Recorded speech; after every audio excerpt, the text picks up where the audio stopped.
Voilà, bonjour à vous tous. Là, je vous fais une vidéo tout simplement pour vous expliquer que à chaque fois lorsque vous allez passer, par exemple, votre examen pratique pour ceux qui ont 18 ans, avant ça, vous devez passer un test de perception des risques. Ça veut dire quoi? Ça veut dire qu'après avoir passé votre théorie, avoir réussi votre théorie, globalement, dans tout Bruxelles, dans tout la Belgique, vous devez passer un test de perception de risque. Donc, c'est une épreuve prévue sur un ordinateur pour tous les candidats au permis de la catégorie B. D'accord? Alors, ce test, il est informatisé, tu vois.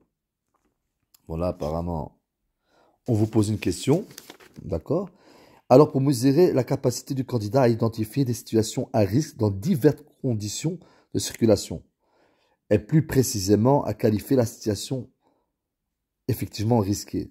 Donc, ce test va évaluer la capacité d'observation directe, vision proche, moyenne ou lointaine, et observer et l'observation indirecte. Donc ici, en fait, vous êtes capable de regarder dans les rétroviseurs, d'accord, toutes les situations où la circulation, euh, vous allez pouvoir identifier les risques, tout simplement. D'accord? Donc vous devez avoir une vision lointaine,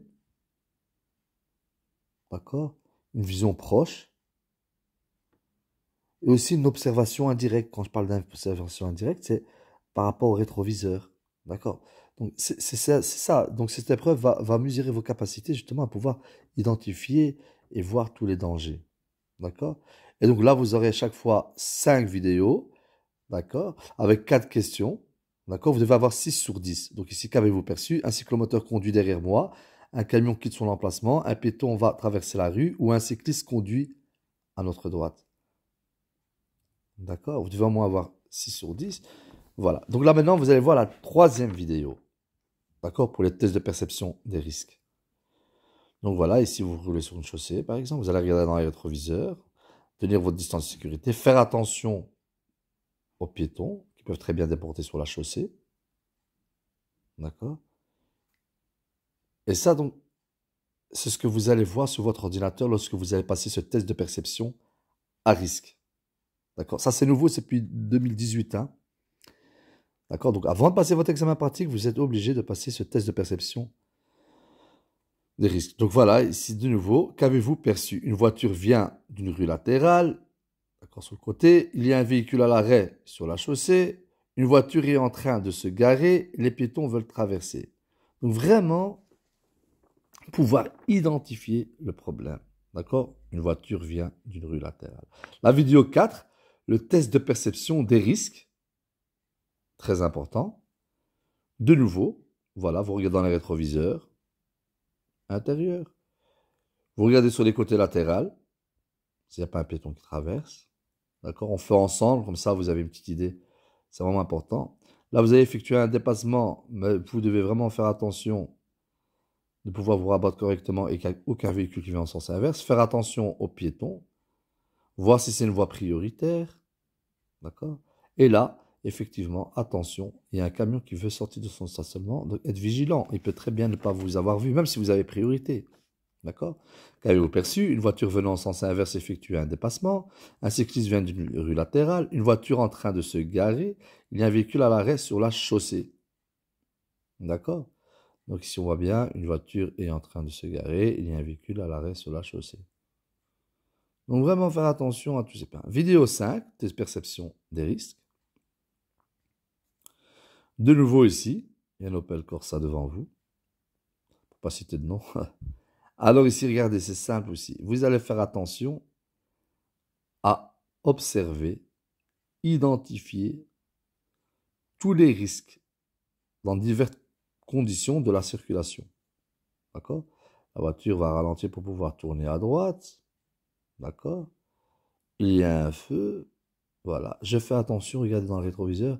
Derrière vous, il y a un cycliste qui s'apprête à vous dépasser. Donc, qu'avez-vous perçu? Un cycliste conduit derrière moi. Un cyclomoteur vient d'une rue latérale. Une voiture derrière moi me dépasse. Il y a un objet sur la chaussée. Un cycliste conduit derrière moi.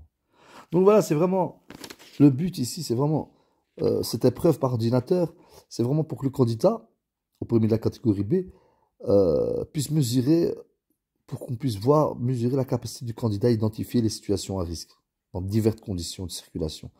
et plus précisément à qualifier la situation risquée. D'accord? Donc n'oubliez pas, ce test c'est juste pour évaluer vos capacités d'observation en fait directe, hein, et d'observation indirecte. Quand je dis direct, c'est la vision proche ou moyenne ou lointaine. Et quand on parle d'observation indirecte, c'est vraiment la vision par rapport au rétroviseur. D'accord? Donc, n'oubliez pas, likez un maximum.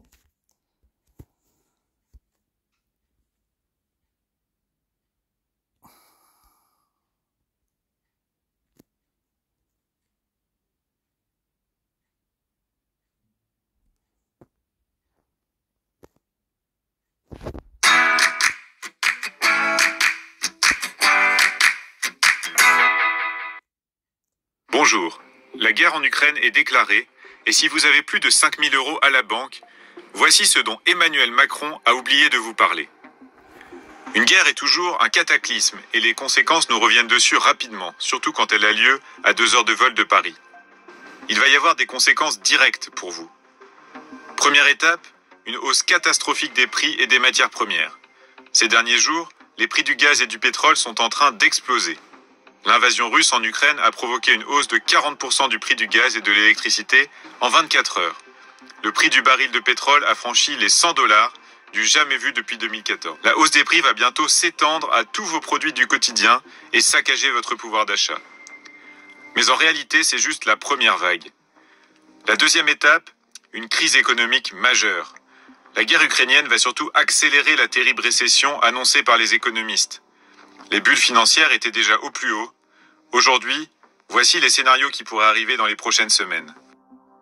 Hyperinflation qui va massacrer l'argent des épargnants, hausse historique des inégalités et effondrement de la classe moyenne, crash immobilier, prélèvement autoritaire sur les comptes bancaires, ruine des assurances vie, hausse du chômage à 25%, faillite des États surendettés.